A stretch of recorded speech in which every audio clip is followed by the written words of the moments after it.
누가복음 5장 1절에서 11절까지의 말씀, 우리 다 같이 한 목소리로 함께 하나님 말씀을 봉독하겠습니다. 함께 읽겠습니다.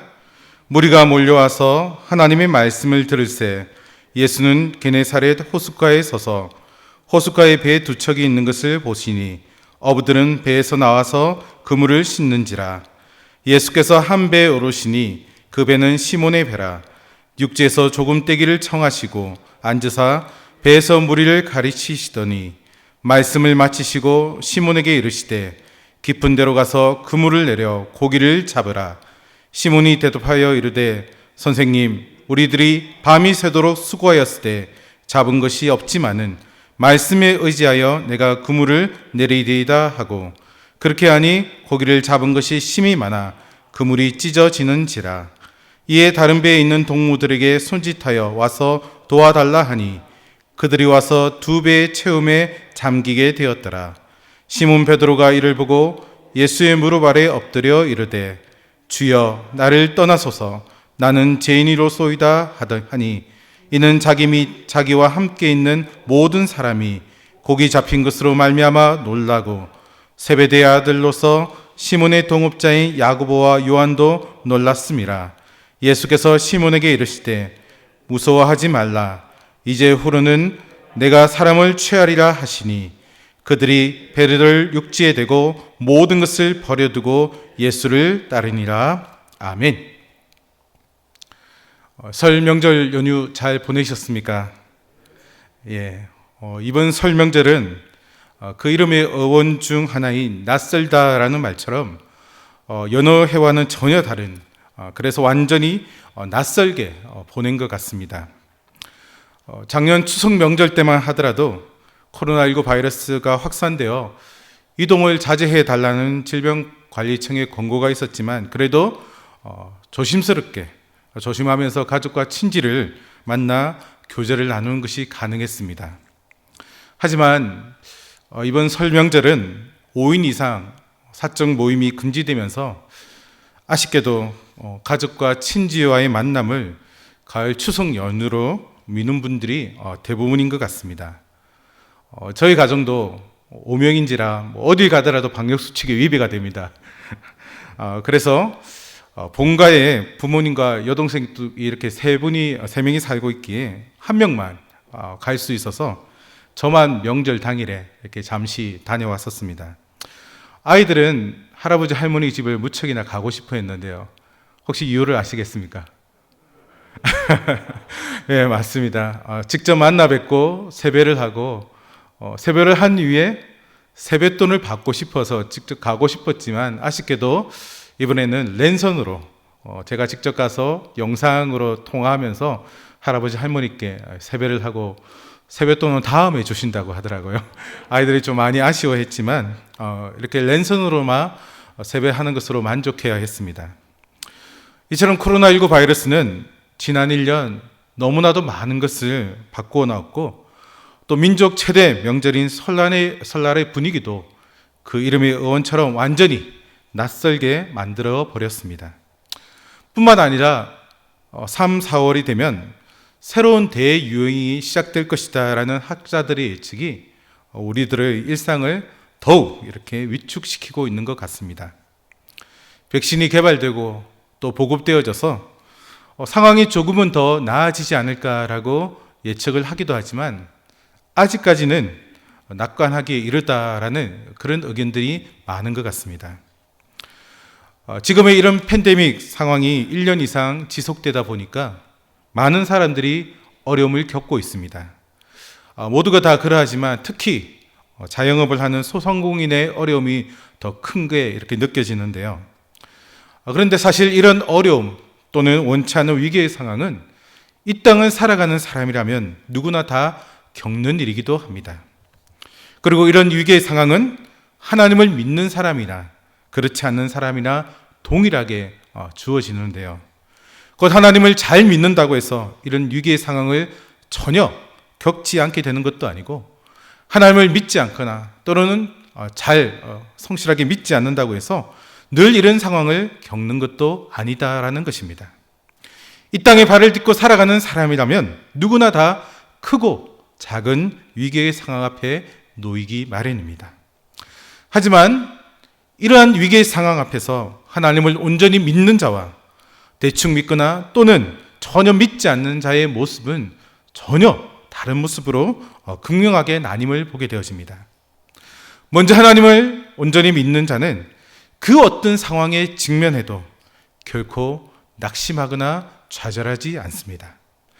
시편 37편 24절에 기록된 그는 넘어지나 아주 엎드러지지 아니함은 여호와께서 그의 손으로 붙드심이로다 라는 말씀을 분명히 믿고 확신하기에 잠시 시련에 빠질 수는 있어도 금세 지금 자신 앞에 주어진 그 위기의 상황에서 하나님의 뜻이 어디에 있는지를 발견하려 기도하고 또 더 큰 하나님의 은혜를 사모하며 나아가는 것들을 보게 됩니다. 하지만 하나님을 대충 믿거나 또는 전혀 믿지 않는 자는 그런 위기의 상황 앞에서 하나님을 원망하거나 또는 다른 사람을 탓하는 경우들을 보게 됩니다. 그리고 그 상황을 비관하고 낙담하며 자포자기의 심정으로 살아가다가 결국에는 자신의 목숨을 끊는 그런 경우도 심심치 않게 보게 되어지는데요. 여러분, 왜 이런 차이를 보이는 것일까요? 여러 이유를 들 수 있겠지만 가장 큰 이유는 우리가 잘 알고 있듯이 하나님을 인격적으로 만나 은혜 안에 살아가는 자와 또 그렇지 못함에서 이런 큰 차이가 난다라고 생각합니다. 오늘 본문에서도 우리는 좌절의 순간 주님을 만나 큰 은혜를 받고 예수님의 수제자가 되어 하나님이 귀한 사명을 감당했던 한 사람을 만나게 됩니다. 바로 베드로입니다. 베드로의 본명인 시몬이라는 이름에는 이 갈대라는 의미가 들어있는데요. 갈대는 우리가 잘 알고 있듯이 바람만 불면 이리저리 너무나도 쉽게 흔들리는 모습을 지니고 있습니다. 베드로 역시 예수님을 만나기 전에는 바람이 쉽게 흔들리는 갈대와 같이 사람의 말에 흔들리고 환경에 흔들리는 연약한 인생이었습니다. 하지만 예수님은 시몬에게 반석이라는 의미를 지닌 베드로라고 하는 새 이름을 지어 주셨습니다. 즉 예수님은 베드로가 그 어떤 경우에도 반석과 같이 흔들리지 않는 담대한 믿음의 소유자가 되어 그 어떤 세상의 환난의 상황을 겪더라도 능히 이기는 자가 되길 원하는 마음으로 그 이름을 지어 주었던 것입니다. 그런데 여러분, 오늘 본문에 등장하는 이 시몬의 모습은 사실 우리의 모습과도 같다라고 생각합니다. 우리가 주님을 인격적으로 만나기 전 그때의 모습이 바로 시몬의 모습과 비슷하다라는 것입니다. 여러분, 주님을 인격적으로 만나기 전 자신의 모습을 한번 생각해 보시기 바랍니다. 그 모습은 어떠했습니까? 사람들의 말과 또 주어지는 여러 상황에 이리저리 흔들릴 때가 많았던 것이 우리의 모습 아니었습니까? 작은 역경에도 쉽게 좌절하고 넘어지며 또 다른 사람들을 원망할 때도 많이 있었을 것입니다. 그러나 예수님을 인격적으로 만나 은혜를 받게 되고 그분이 주신 그 믿음 가운데 굳게 설 때 우리는 그 어떤 상황에도 흔들리지 않는 담대한 믿음의 소유자가 되는 것입니다. 그 주님과의 인격적인 만남이 있을 때 상황과 환경에 지배를 당하는 자가 아니라 반석과 같은 굳은 믿음의 소유자가 되어 그 어떤 상황을 만나더라도 흔들리지 않는 삶을 살아갈 수 있게 되는 것입니다. 바라기는 이 시간 예배하는 우리 모두가 그러한 삶을 살아갈 수 있기를 간절히 소망합니다. 다시 오늘 본문으로 돌아가서 베드로는 처음에 주님께서 자신에게 무엇을 주시고자 하는지를 전혀 알지 못했습니다. 그가 기대하는 것은 그저 하루하루 게네사렛 호수에서 잡은 고기를 통해서 가족들을 먹여 살리는 것이 전부였습니다. 그는 그 이상을 기대하지 않았습니다. 자신도 그 정도면 충분하다라는 생각을 가지고 하루하루 열심히 고기를 잡았습니다. 그러나 그에게 있어서 지난 밤은 완전히 실패한 밤이었습니다. 밤이 새도록 그물을 열심히 던져보았지만 장소를 옮겨가며 그물을 던졌지만 한 마리의 고기도 잡을 수가 없었습니다. 그날 밤만 살펴보면 그의 인생은 완전히 실패한 인생이었습니다. 하지만 그는 주님께서 주시는 것을 온전히 받아 누림으로 그의 인생의 놀라운 것들을 경험하게 되고 교회 역사의 길이 남을 위대한 사도가 되어 하나님께서 맡기신 사명을 감당할 수 있었는데요. 여러분, 하나님께 영광을 돌리는 일은 우리의 강함 또는 모든 일을 함에 있어서 성공적인 것만을 통해서 나타나는 것은 아닙니다. 오히려 연약함을 통해서 때로는 실패를 통해서 나타날 때가 훨씬 많은 것들을 우리가 보게 되는 것입니다. 오늘 본문에 등장하는 베드로도 그러했습니다. 그는 분명 그날 밤만 보면 실패한 인생이었습니다. 하루하루 벌어먹고 사는 인생에 있어서 그날은 큰 좌절의 날이었고 이제 먹을 것이 없기에 어떻게 하루를 지내야 하나 하는 깊은 좌절과 낭만감에 빠져 있었을 것입니다. 그랬던 그가 어떻게 해서 주님이 주시는 것을 받고 그분이 수제자가 되어서 교회 역사의 길이 남을 아름다운 삶을 살 수 있었던 것일까요? 오늘 본문은 그 이유를 크게 세 가지로 우리에게 말씀하고 있습니다. 첫 번째로 주님께서 주시는 것을 누리는 삶을 살기 위해서는 먼저 그 어떤 상황에도 자신에게 주어진 그 일을 성실하게 최선을 다해 감당해야 합니다. 2절 상반절을 보면 호숫가에 배에 두 척이 있는 것을 보시니라고 기록하고 있습니다. 그리고 이어서 예수님은 베드로를 포함한 어부들이 호숫가에서 그물을 싣는 것을 보셨습니다. 복음서를 보면 하나님으로부터 놀라운 복을 받은 인물들은 하나같이 주님에 의해서 먼저 발견되어진 인생이었음을 보게 되어지는데요. 세상에서도 유능하고 실력 있는 사람의 눈에 띄게 되면 그 사람의 운명 전체가 바뀌게 되는 것들을 우리가 보게 되어집니다. 대표적인 인물로 지금은 은퇴한 박지성 선수를 들 수 있을 것입니다. 박지성 선수가 히딩크의 눈에 띄기 전 그는 단지 재능이 있고 열심히 노력하는 많은 축구 선수들 중에 한 명이었습니다. 하지만 히딩크 감독은 그가 처음 부임해서 왔을 때 연습 경기를 할 때에도 최선을 다하는 박지성 선수를 눈여겨보았고 21살에 일본 J리그 1부도 아닌 2부 리그 팀에 있는 그를 대표팀으로 발탁하게 됩니다. 축구 전문가들조차도 이 박지성 선수가 누구인지를 잘 몰랐기에 히딩크 감독이 크게 실수했다라는 말을 이구동성으로 했습니다. 왜 그 어린 나이에 경험도 없는 선수를 뽑았을까? 다들 의구심을 가지고 의아해했는데요.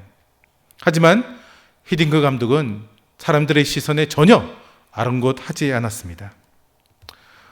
박지성 선수는 히딩크 감독 밑에서 체계적인 훈련을 받았고 실력이 일취월장 성장하게 되어집니다.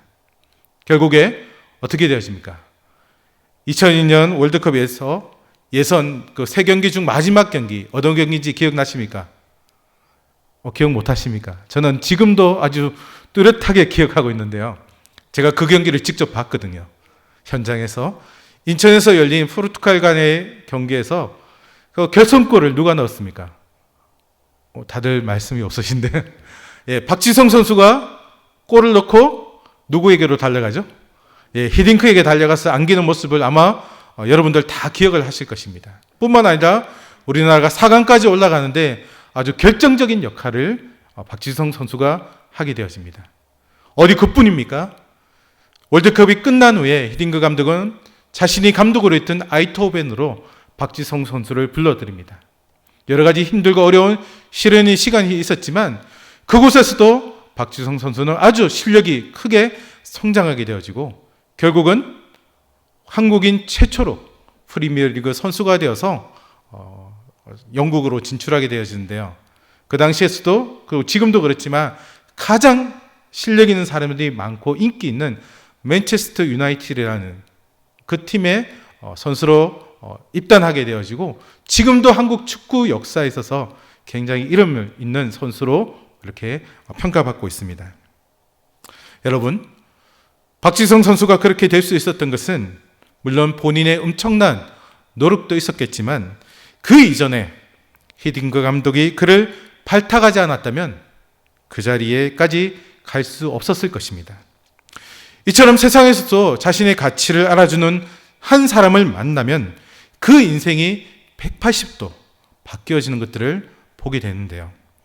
하물며 예수님의 눈에 띄면 그의 삶은 얼마나 크게 바뀌어질지 상상조차 하기 힘들 것입니다. 그리고 오늘 우리가 이 자리에 있는 역시 주님에 의해 먼저 발견되어졌기 때문인 줄로 믿습니다. 그분이 우리를 택하셨기에 우리가 지금 이 자리에 나와 하나님을 예배하며 하나님의 자녀로서의 삶을 살아갈 수 있게 되었다는 것입니다. 그런데 여기서 한 가지 더 우리는 중요한 사실을 기억해야 합니다.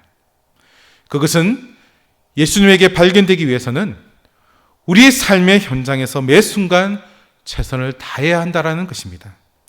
5절 말씀을 보면 베드로가 밤이 새도록 수고했지만 한 마리의 고기도 잡지 못하는 처절한 실패를 경험했음을 우리가 알 수 있습니다. 열심히 노력했는데도 아무런 결과물을 얻지 못했을 때 대부분의 사람들은 크게 낙담하기 마련이고 극도의 피로감을 느끼게 됩니다. 베드로 역시 마찬가지였을 것입니다. 그는 피곤한 몸을 마냥 어디인가 눕고 싶었던 그런 상황 가운데 있었을 텐데요. 하지만 그는 밤이 새도록 수고한 후에도 바로 집으로 가지 않았습니다. 한 마리의 고기도 잡지 못한 베드로가 배에서 내리자마자 한 일이 무엇이었습니까? 바로 다음 날을 준비하는 것이었습니다.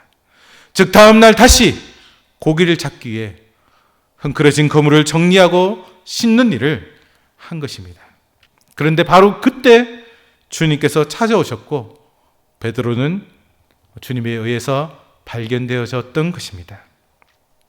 만일 고기를 잡지 못한 그 실망감에 낙담하여 또 피곤하다고 해서 할 일을 뒤로 한 채 바로 집에 가서 잠이 들었다면 어떻게 되었을까요? 베드로는 예수님에 의해 발견될 수도 없었을 것이고 하나님의 위대한 일을 감당하는 사도도 되지 못했을 것입니다.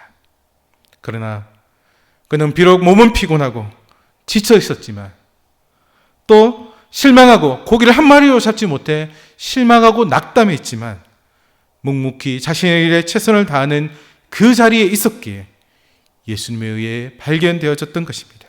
그리고 이 발견됨을 통해 그는 주님께서 주시는 것을 받게 되고 위대한 사도로서의 첫걸음을 내디딜 수 있었던 것입니다. 사랑하는 성도 여러분, 우리 역시 이러한 삶을 살아야 합니다. 당장 무엇인가 우리 앞에 주어지지 않는다 할지라도 또는 큰 실패를 경험했다 할지라도 때로는 원치 않는 상황으로 인해 큰 어려움 가운데 있을지라도 자신의 주어진 크고 작은 직분을 성실하게 최선을 다해서 감당할 수 있어야 하는 것입니다. 그런 삶을 살아간다면 언젠가 주님께서 우리를 발견하시고 당신의 때 우리를 통해 크고 놀라운 일들을 이루어 가실 줄로 믿습니다. 앞서도 언급했지만 하나님은 당신의 일을 이루어 가실 때 큰 능력을 가지고 있고 또 모든 것을 완벽하게 갖추고 있는 그 사람만을 들어 사용하지 않으십니다. 때로는 능력이 부족하고 모든 것이 완벽하게 갖추어져 있지 않을지라도 성실하게 지금 오늘 자신의 자리에서 자신의 직분을 감당하는 그 사람을 통해 당신의 역사를 이루어 가십니다.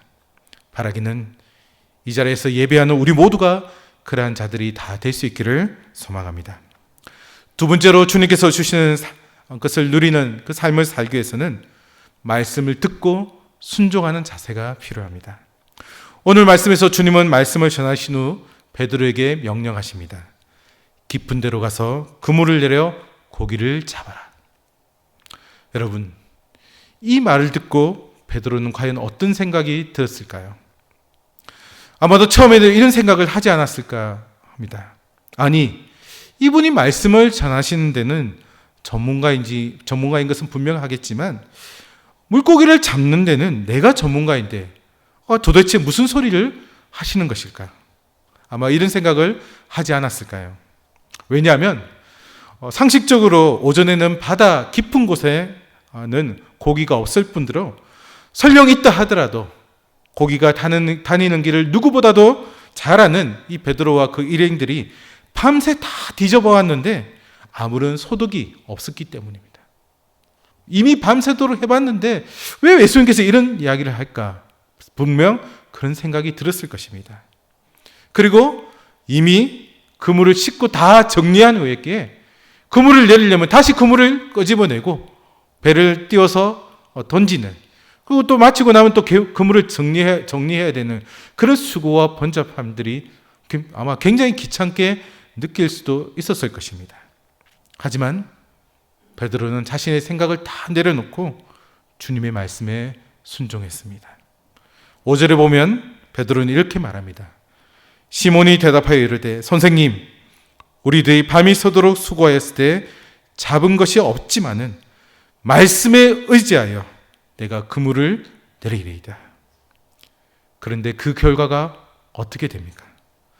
6절을 보면 그렇게 하니 곧 말씀에 순종하여 그물을 내리니 고기를 잡은 것이 심이 많아 그물이 찢어지는지라 라고 기록하고 있습니다. 너무 많은 고기가 잡혀서 그물이 찢어질 뻔하고 자신의 배뿐만 아니라 옆에 있는 동료의 배까지 와서 그 고기를 다 실었다라는 것입니다. 순종한 결과 그의 삶에 있어서 놀라운 하나님의 역사를 경험했던 것입니다. 여러분, 우리의 생각대로만 모든 일들을 행하고자 한다면 결코 놀라운 역사는 일어나지 않습니다. 하지만 말씀에 순종하여 행할 때 하나님은 우리의 삶에 놀라운 일을 일으켜 주시고 또 이로 인해 우리는 그분이 주시는 그 풍성함을 경험할 수 있게 되는 것입니다. 이것을 잊지 마시기 바랍니다. 마지막으로 주님께서 주시는 것을 온전히 누리는 삶을 살고자 한다면 하나님께서 주신 사명을 깨닫고 그 사명을 따라 살아가야 합니다. 여러분, 베드로는 자신 앞에 일어난 이 놀라운 일들을 경험하며 자신 앞에 서 있는 자가 어떤 분인지를 깨닫게 되어집니다. 그리고는 무릎을 꿇고 이렇게 고백합니다. 주여, 나를 떠나소서. 나는 죄인이로소이다. 하나님의 놀라운 권위를 행하는 그분 앞에 자신의 죄인임을 고백하였던 것입니다. 하지만 주님은 두려워 떠는 베드로에게 무서워하지 말라.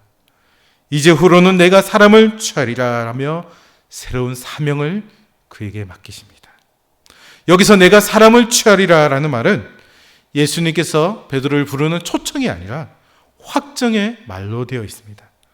다시 말해 예수님께서는 베드로가 그러한 사명을 감당함으로 많은 사람을 구원의 길로 인도할 것을 미리 말씀하고 계신 것입니다.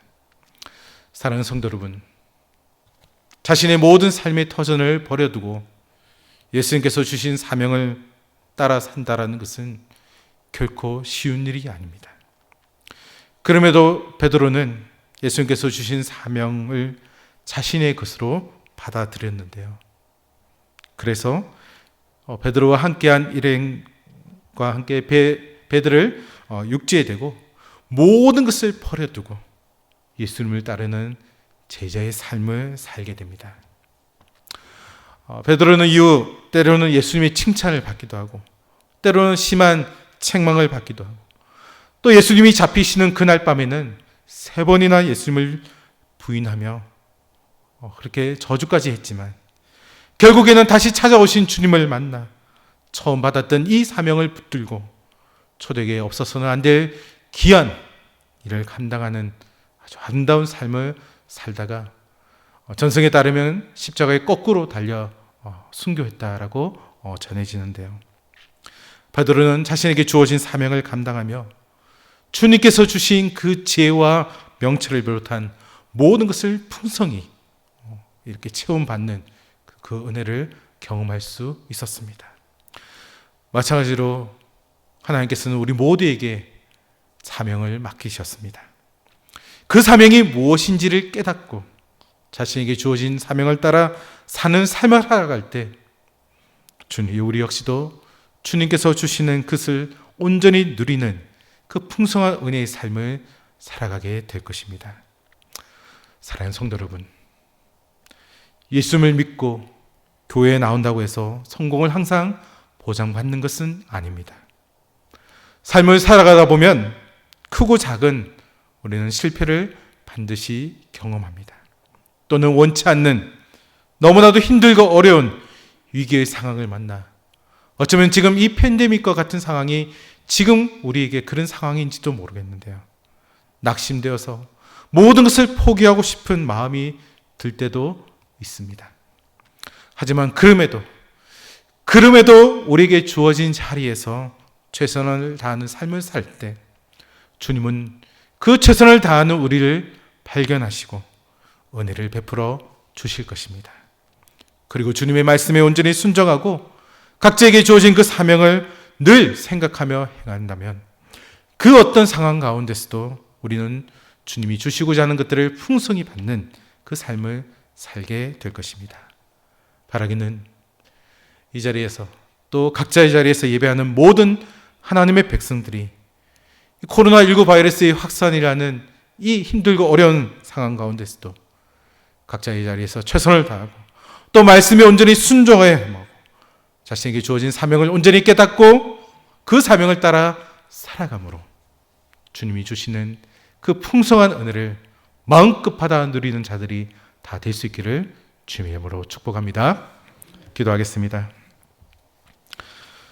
사는 권혜가 풍성하신 하나님, 이른 아침부터 이 시간까지 우리를 예배의 자리로 불러주셔서 영과 진리로 예배하게 하시니 진심으로 감사합니다. 뜻하지 않은 코로나19 바이러스의 발발과 확산으로 인해 모든 것이 힘들고 어려운 고난의 시간을 보내고 있지만 각자의 자리에서 최선을 다해 맡겨진 일을 감당함으로 하나님의 때에 더욱더 귀하게 쓰임받는 우리 모두가 되게 인도하여 주시옵소서. 또한 하나님의 말씀에 온전히 순종하게 하시고 또 각자에게 주신 사명을 온전히 깨닫고 행하게 하셔서 주님께서 주시고자 하시는 그 풍성한 은혜를 날마다 받아 누림으로 이 힘들고 어려운 시기를 잘 이겨나가도록 인도하여 주시옵소서. 모든 것을 주님께서 친히 인도하시고 채워주실 줄 믿고 감사드리며 예수님의 이름으로 기도하옵나이다. 아멘.